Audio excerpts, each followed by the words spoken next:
Hello guys, and welcome back to Louie's Nature Trails. For this week's adventure, we're going to be learning about the importance of bees and what they do for us and our world. I've forgotten what a bee sounds like. I think it goes something like bzzz. Is that right? Am I right? I think I am.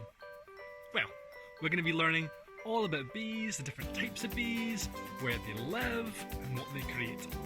So I really hope you enjoy. Just one more thing before we start. There's absolutely no need to be afraid of bees. Bees are fantastic creatures that are only here to live their life and to help make our world as green and as vibrant, as colourful as possible. But that doesn't mean you can get all up in their face and try to pick them up and try to get really close to them, because they won't like that and they might sting you. So what you can do is you can just stand back, have a look, let them get on with their business, and yeah, just be a bit careful, okay? In your garden or on your walks, you'll come across all sorts of plants and wildlife, including bugs, birds, and maybe even a fox or a hedgehog if you're really lucky. However, an animal that is really important to every single one of us and is unfortunately declining in numbers is the majestic bee. The two main types that you'll probably come across in your garden and probably already know about is the bumblebee, which looks really fluffy and cute, has a black bum and a yellow stripe along its belly. It's also super loud and loves to make big buzzing noises. And then there's the honeybee, which is slimmer and it has golden stripes along its body. The honeybee, like the name suggests, makes honey, which is a sweet liquid that comes in all sorts of colours, like you see here. You can put it onto your cereal, or onto some toast, or a cake. You can even find it in some soap, shampoos, sun cream, and even some medicines. Bees also create wax, or beeswax, which we can use to make candles. Something you may not know is some honey can be super expensive. Manuka honey, for example, is made in the country of New Zealand, and sometimes Manuka can go for hundreds, if not thousands, of pounds. Both of these types of bees are really sociable and like to live in nests and hives, like these ones here. However, wild honeybees in particular are quite rare now, so most live in artificial beehives, like these ones here. The suits that these people are wearing are protective suits to stop them from getting stung by all of those bees that live in those beehives. Honeybees are incredibly sociable and like to live in huge groups of up to 50,000 bees. Wow. Yeah, I can see why those guys want to wear suits now. Whereas bumblebees like smaller groups of around 50 to 150 bees. But no wonder, because they're much bigger, and I'm sure they would like the extra space. Because both of these types of bees are sociable, they need a ruler, or a queen, to keep them both under control. It is the queen's job to lay lots of eggs in order to help grow the hive, and or maintain the size of the hive. They are a lot bigger than the other bees in size. The other bees, or worker bees, basically do everything else.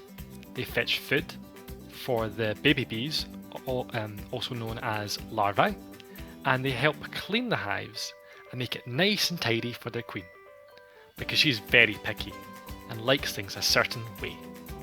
Super fun fact round! Bumblebees have the longest tongues of all of the bees in the UK, up to 2 centimetres long, which is absolutely huge when you think about how big the bee actually is. Also, years and years ago, bumblebees were actually called Dumbledores, which is where J.K. Rowling, the creator of Harry Potter, got the inspiration for her character, Dumbledore. Bees have also been around for more than 30 million years. Wow, that is so long. And last but not least, a bee's wing flaps 190 times a second. That's 11,400 times a minute. That is so fast. I wonder, how fast can you flap your arms? I bet it's not that fast. So there are loads of other types of bees as well, around about 20,000 to be exact, and they don't all live in hives and like to live in large groups. Some like to live alone, like the common carder bee, which are brown bees and found in most gardens, mason bees, which are ginger and black and love to live on the sides of houses and bee cracks, and mining bees, which can be either dark and fluffy or pale yellow and fluffy. And get this, they love to live in tunnels in the ground that beetles have dug. Isn't that so fascinating? So, here are some helpful hints to help you tell the difference between a bee and a wasp. So, a bee is fuzzy and has lots of hair, and they help humans by pollinating our plants. They eat nectar and are gentle in nature and rarely ever sting, and their legs are usually hidden when they fly. Whereas a wasp has little to no hair, they also help humans by eating other insects, but they also love to eat human food too. That is just lying about. So if you're outside on a picnic or just eating outside generally, you might find that wasps might come and try to eat some of your food. But you have to be really careful because they can also be quite aggressive and they can be ready to sting at a moment's notice. So all you have to do is just be really calm, take a deep breath and calmly walk away, and they should leave you alone. What you don't want to be doing is getting all excited and batting your hands around and getting really in their face, because they won't like that at all, and they might sting you. So again, just be really calm and you'll be fine. So Louis, you've been talking about bees all this time, but what's the main purpose of a bee? Well, it isn't just to buzz around and look all cute. Nope, they have a much bigger and more important purpose than that to us. They help flowers and plants to create the food that we eat and the food that animals eat. So really, bees are so important to us, aren't they? Yes, they are. So, the way they help flowers and plants to create our food is through a process called pollination. This sounds really complicated, but it really isn't.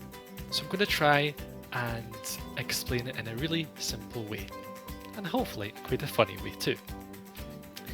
Basically, this is where a bee flies straight into a flower, rubs its bum all over a flower's head, and gathers lots of this powdery substance called pollen, which is normally white or yellow, but it can be all sorts of other different types of colours.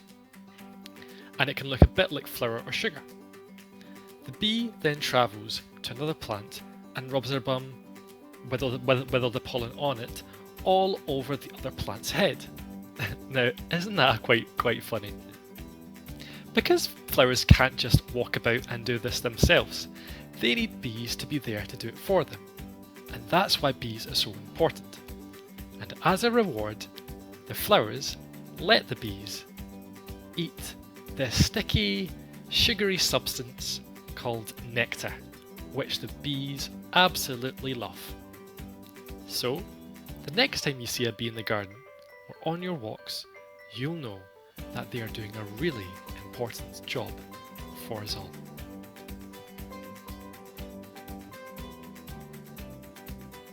Like you can probably tell, I absolutely love bees.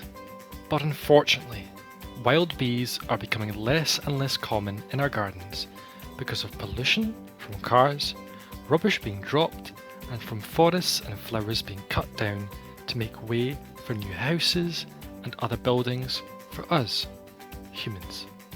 So it's really important for us to take responsibility and to think about what we can do to help bees live peacefully alongside us in our world. So I've come up with a couple of wee things that you could do with your families, with your parents, to help bees thrive in your garden. So, number 1, why don't you ask your parents to try and grow lots of flowers and different types of plants, because they can help to bring more food for the bees to live off of. There are specific types of flowers and trees that are especially good for bees, such as foxgloves, bluebells, lavender, honeysuckle, buddleia, as well as flowering fruit trees such as apples and cherry trees, as well as many, many more. Basically, any flower that has easy access to the centre of the flower's head, where a bee's food is found, otherwise known as nectar, and where pollen is also found too. Number 2. Ask your parents to reduce the amount of chemicals they use in the garden, as some chemicals like pesticides can harm bees and make it really difficult for them to hang around your garden, which is not good at all, is it?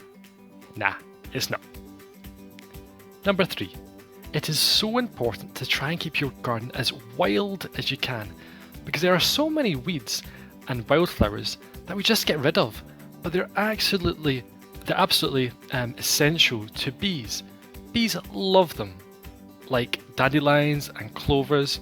They are fantastic for our bees, so if you can, keep as many as possible.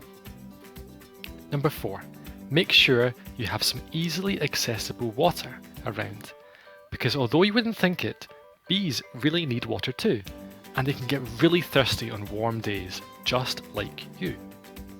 And finally, number 5, if you have the time and the materials, you can build your own bee hotels / bug hotels, which I'm sure they will love to visit. Check out the Facebook or Instagram pages to find out how you can make a really cool hotel. That was really interesting, wasn't it? I had to take off my outer jumper because I was way too warm, and there's no need for that. But yeah, I really loved making this video. I'm so passionate about bees because, like I've said, they help to make our world as beautiful and as green and as vibrant as possible, and that's just fantastic. I hope you learned something about what we can do as humans to help bees live peacefully alongside us on our world. And if you enjoyed this video, as always, I hope you can join us on our next adventure. Bye guys.